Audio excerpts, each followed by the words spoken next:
Glenn Kangas from GA Appraisals Inc. and the SoCal Appraisal vlog, here to talk to you about putting solar panels on your home and how they add value. Now you've decided to go ahead and put solar on your home because you want to save energy costs, save money, and save the planet. And then the first thing you're going to ask the appraiser is, hey, how much value do these panels add to my home? And in reality, most of the time, they don't add any value to your home. And the reason for that is they must be owned outright. So most people get power purchase agreements or leases, or they get a loan on the panels.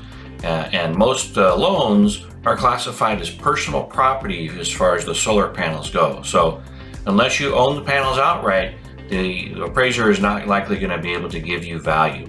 The only time when there's a loan on the panels that they can is if the note holder is not allowed to remove the panels in the event of default. But that's a pretty rare case. Now, how much value do they add when you do own them? Well, just like most improvements that you do on a house, they're not likely to add more than they cost, especially with a new cost.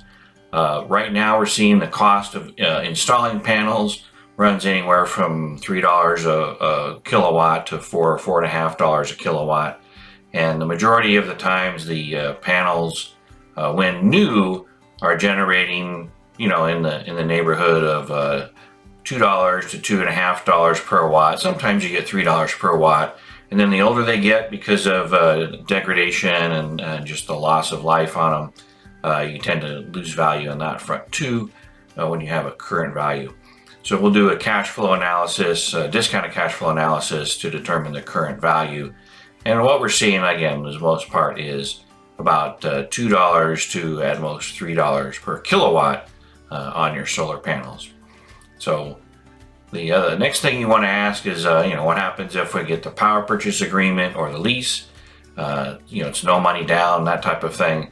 And in reality, because you don't own them, in those cases, they are not allowed to be given value. And you also need to be careful with the power purchase agreements and the leases because they need to be able to be transferred. It'd be hard to sell it. And Fannie Mae also requires in those cases, even for a loan to be made on the house, that you not be separated from the grid and that you are not just fully operational on the solar panels. So in reality, the only way to get real value as far as value added to your home in an appraisal with solar panels is to purchase them outright. So now that you've decided to buy solar panels and put them on your home, here's a few things you need to make sure no matter what you do, whether you buy them outright, whether you get a lease or a power purchase agreement, whatever decision you make, here's something to get the most out of your solar panels. Number one, solar panels can void your roof warranty if they are installed separate from your roof or by someone who did not install your roof. So if you're not doing your roof at the same time, you want to make sure and either have your roof company find out if they do solar and will come out and do it, or you're going to have the solar company do your roof as well to make sure that you have a warranty that's usable on that. That's something that people have run into pretty often and aren't aware of. Number two, you want to have as many of your panels as possible pointing due south. Now the reason for this is that's where the sun is. So the sun is where we want to get our energy from. We need to point the panels due south on our roof as much as possible. When you don't point them due south, when you go east or west, you lose about 15% of the energy efficiency of the sun. And if you point them north, they run about 30% less energy efficiency. So you're really losing some major energy there.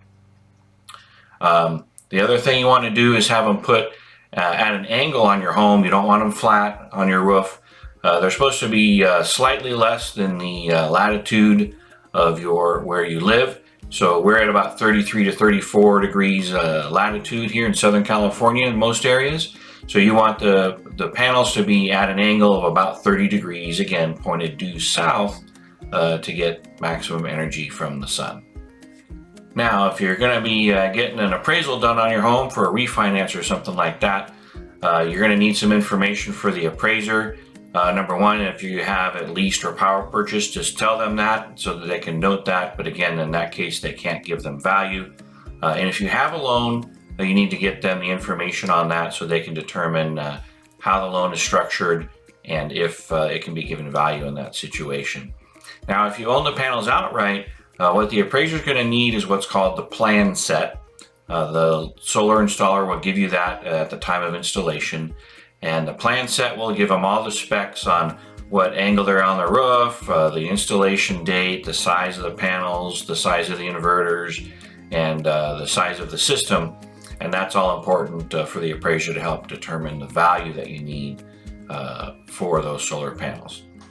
And then this is a great time to remember, if you are having an appraisal done and you have solar, to make sure that your appraiser actually is qualified to do solar evaluation on the homes, that they've taken the courses and understand how to extract the solar value from the market, the various methods that are done. So make sure that you get an appraiser with solar experience and solar knowledge so that you can get appropriate value for your solar panels.